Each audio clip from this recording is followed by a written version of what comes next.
2011 ഒരു ഇന്റർവ്യൂവിൽ അഭിനയ ജീവിതം തീരുന്നതിന് മുമ്പ് തൻ്റെ പേരിൽ മലയാള സിനിമ അറിയപ്പെടുമെന്ന് ഒരു ചെറുപ്പക്കാരനായ നടൻ നെഞ്ചു വിരിച്ച് വാശിയോടെ പറഞ്ഞു.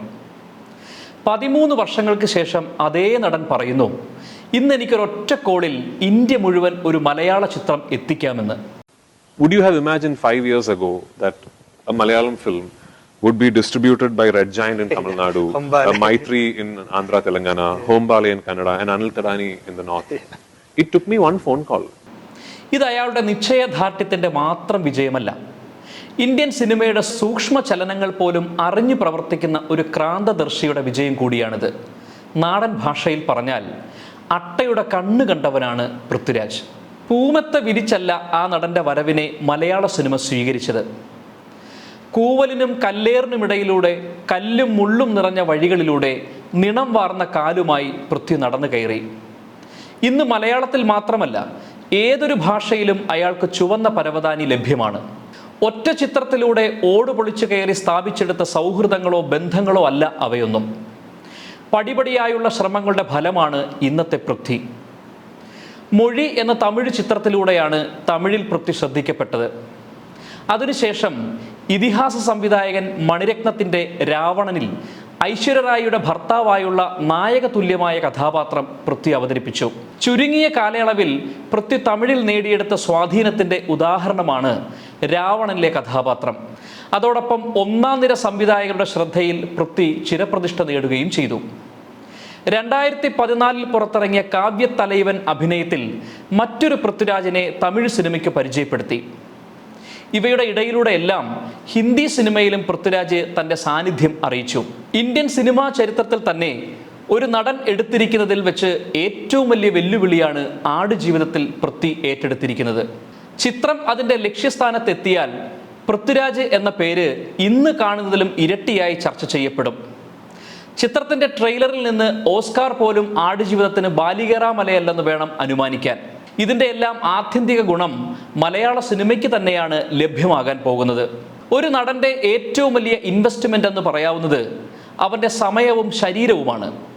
ആടുജീവിതത്തിന് വേണ്ടി ഇത് രണ്ടും പൃഥ്വി അപകടകരമായ രീതിയിൽ വിനിയോഗിച്ചിട്ടുണ്ട്. കേവലം ഒരു സിനിമയിൽ നിന്ന് കിട്ടുന്ന പ്രതിഫലം എന്തുതന്നെ ആയാലും ആടുജീവിതത്തിന് പൃഥ്വി എടുക്കുന്ന എഫർട്ടുകൾക്ക് പകരമാവില്ല.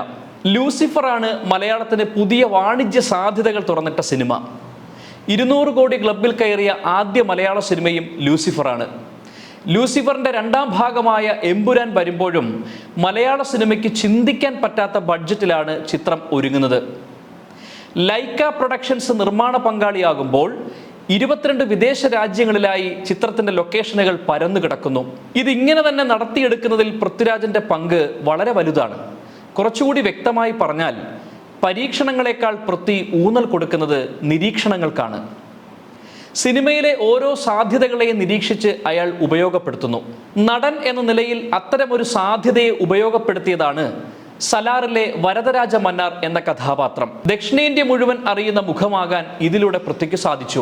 പല ഭാഷകളിലായി 1000 സിനിമകളിൽ അഭിനയിച്ചാൽ പോലും ലഭ്യമാകാത്ത ഒരു ആനുകൂല്യമാണ് സലാർ ചിത്രത്തിലൂടെ പൃഥ്വി നേടിയെടുത്തത്.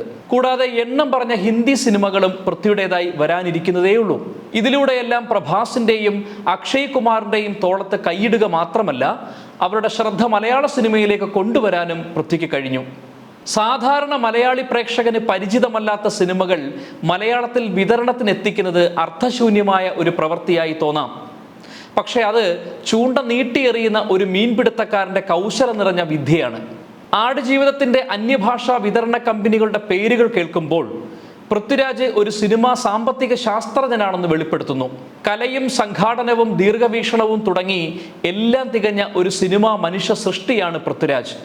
പൃഥ്വിയുടെ ഈ വളർച്ചയിൽ തീർച്ചയായും മലയാളത്തിന് അഭിമാനിക്കാം. പ്രശാന്ത് നീൽ ഉൾപ്പെടെയുള്ളവരുടെ വാക്കുകൾ ഇത് തന്നെ സൂചിപ്പിക്കുന്നു. താൻ നേടിയെടുത്തതിൻ്റെ വിലമതിപ്പാണ് പൃഥ്വിയുടെ പുതിയ ഇൻ്റർവ്യൂവിലെ വാക്കുകൾ സാക്ഷ്യപ്പെടുത്തുന്നത്. അതെ, ഈ സാക്ഷ്യത്തിന് സമർപ്പണം എന്നാണ് അർത്ഥം. മലയാള സിനിമയ്ക്കുള്ള സമർപ്പണം. മലയാള സിനിമ എന്ന കലാക്ഷേത്ര നടയിൽ സമർപ്പിച്ചിരിക്കുന്ന ഒരു മുഴുക്കാപ്പായി കാലം ഇതിനെ വിലയിരുത്തും. കാരണം മലയാള സിനിമയുടെ നിർണായകമായ എല്ലാ നാഴികക്കല്ലിന് മുകളിലും അയാൾ ആവിർഭവിക്കുന്നു.